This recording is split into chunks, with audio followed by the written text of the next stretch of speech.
Great Expectations is one of the best novels written by English novelist Charles Dickens. It turned into a movie more than once. I remember reading it in my adolescence, and at that age, it gave me a deep sense of sadness. For me, because I'm someone who adores mysteries, the most attractive thing in the novel was the character of Miss Havisham, the rich old woman abandoned by her groom on the night of her wedding. Therefore, time is stopped in her mind at that tragic moment, not only in terms of feeling, but in all aspects of her real life, as she kept everything around her just as it was on that misfortune wedding night. And our story today speaks also about a woman who lost her lover in tragic circumstances, like Miss Havisham almost, with the difference that the heroine of our story is a real woman of flesh and blood, and not the product of the imagination of a great writer like Dickens. Also, it seems that she remains stuck to the past even after her death and departure from this world.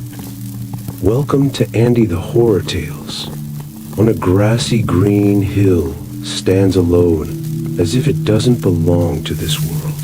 Indeed, who sees it at first glance may think it is a Greek temple thousands of years old. But what brought a Greek temple to Pennsylvania?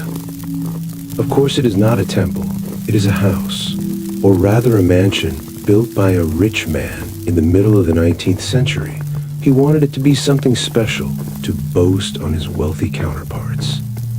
That rich man is Elias Baker, an iron merchant from Blair County. Elias spent a lot of money on this luxurious mansion that took 5 years to build. He moved to live there in 1849 with his wife, 2 sons, and his only daughter, Anna.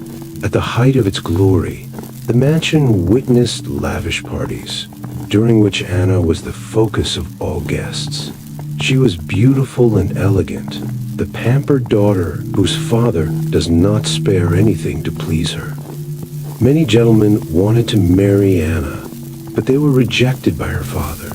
He wanted a very special marriage for his daughter, perhaps from a high-ranking army officer, an influential senator, a prince, or even a king.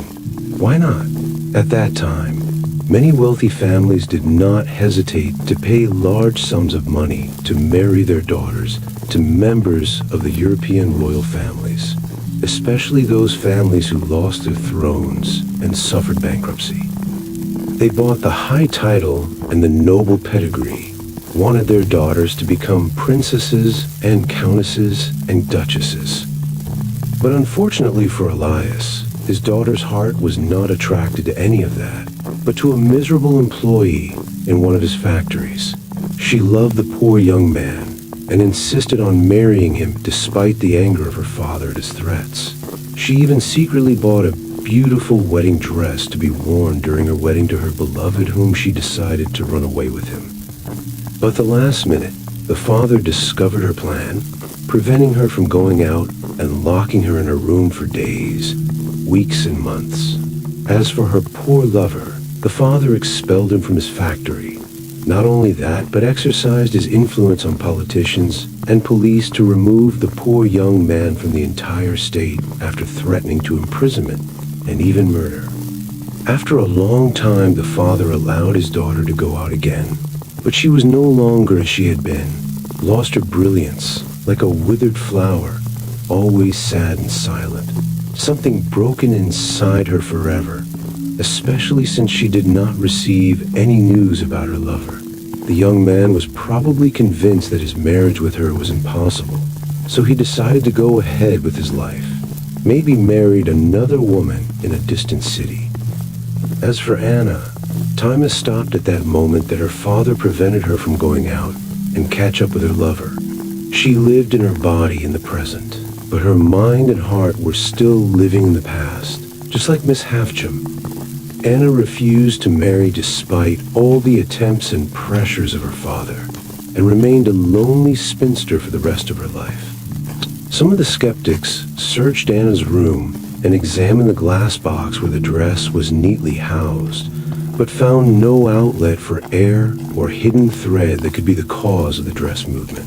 In fact, there was no justification for the dress movement except that the dress is haunted, According to some spiritualists, Anna is so attached to the dress that her spirit is tempted to return to the mansion from time to wear that dress and dance quietly, like any happy bride on her wedding night, thing that she has long dreamed in her life.